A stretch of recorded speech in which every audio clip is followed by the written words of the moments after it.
नमस्कार दोस्तों, स्वागत है आपका मेरी जीके की पाठशाला में। और मैं पढ़ा रही हूँ आपको कंप्लीट इंडियन पॉलिटी।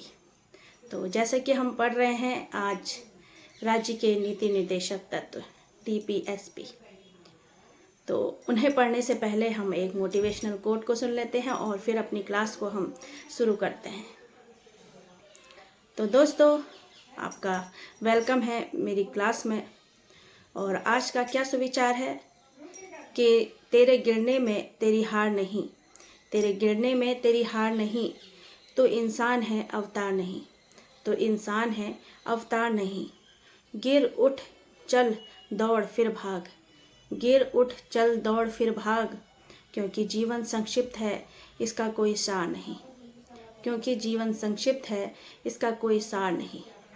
तो दोस्तों, अगर हम कोशिश करेंगे, अगर हमने सफलता हासिल करनी है तो हम बहुत सी असफलताओं का हमें सामना करना पड़ेगा। एक पल में तो कुछ भी नहीं मिलता, इसलिए हमें हारना नहीं है, है ना। और हम तो इंसान हैं, कोई भगवान थोड़े ही हैं कि सब अपने आप ही हो जाएगा, ऐसा तो नहीं हो सकता ना। तो इंसान जो है तो वो तो अपने संघर्ष से ही कुछ सीखता है, अपने अनुभवों से सीखता है और फिर उसी के कारण वह अपने जीवन में आगे बढ़ता चला जाता है। तो ठीक है दोस्तों, अपनी क्लास को हम शुरू करते हैं और पढ़ते हैं DPSP राज्य के नीति निर्देशक तत्व।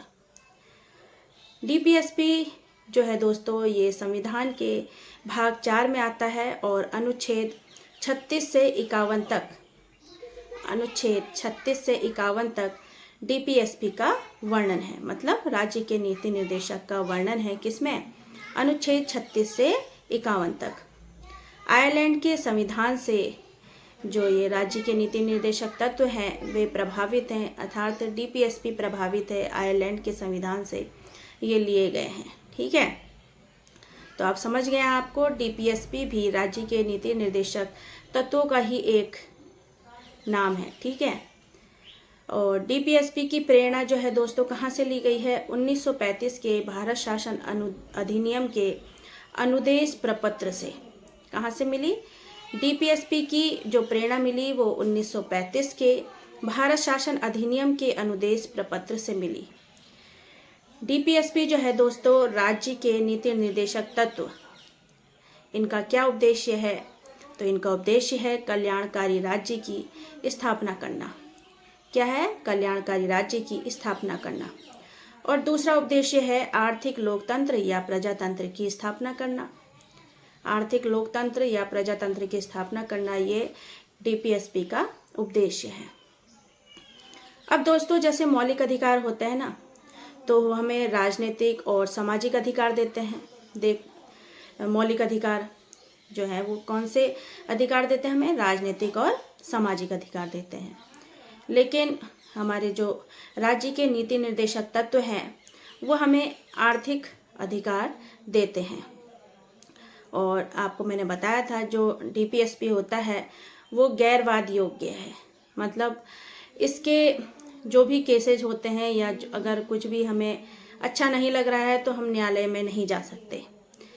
इनके जो भी कार्य हैं ये सरकार अपने आप देखती है। और जो मौलिक अधिकार हैं वो वाद योग्य हैं। तो अगर हमारा कोई मौलिक अधिकारों का हनन करता है तो उनके लिए, उसके न्याय के लिए हम न्यायालय जा सकते हैं ना। तो यही कह रहा है कि DPSP जो है गैरवाद योग्य है। ठीक है, और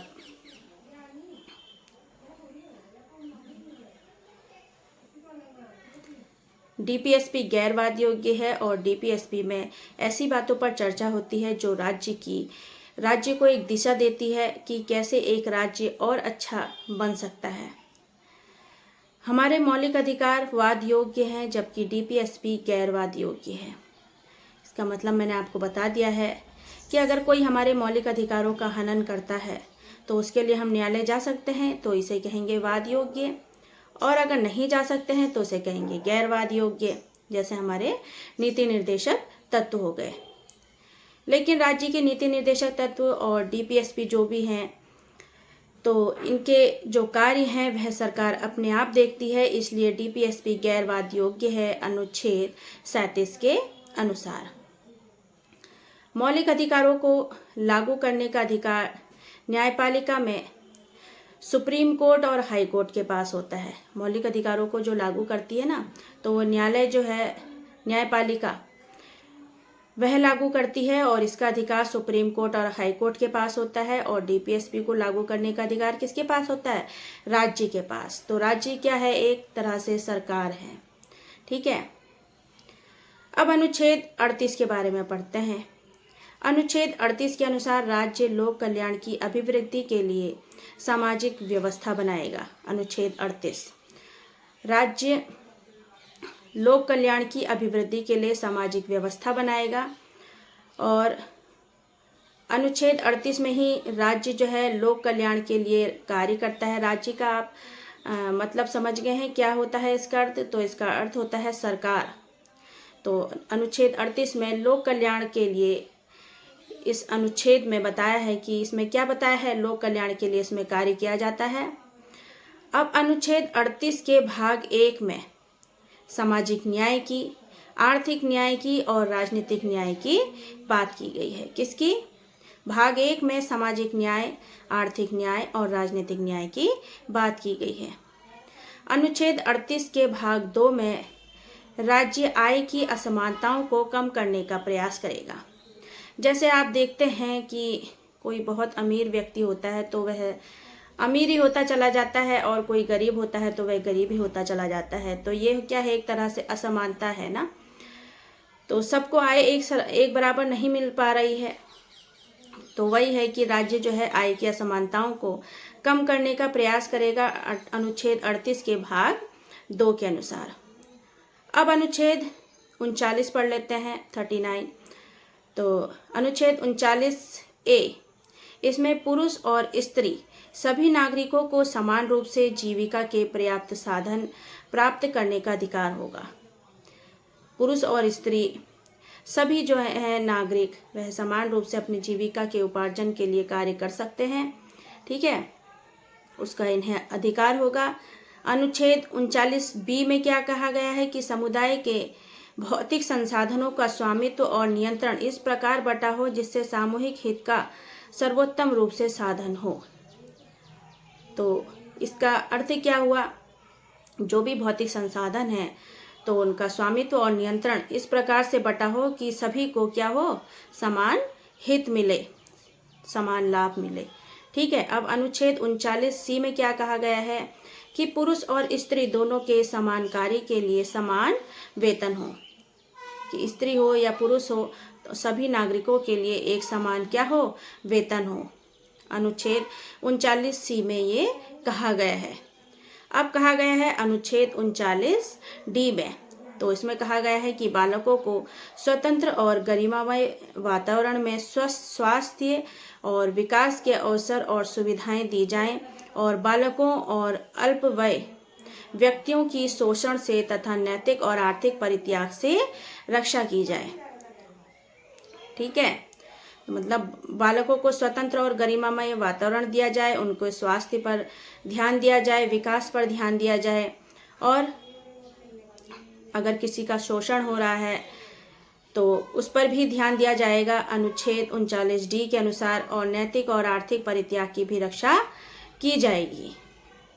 तो दोस्तों, हमारी ये क्लास यहीं समाप्त होती है और इसके बाद आपके लिए एक प्यारा सा थैंक यू।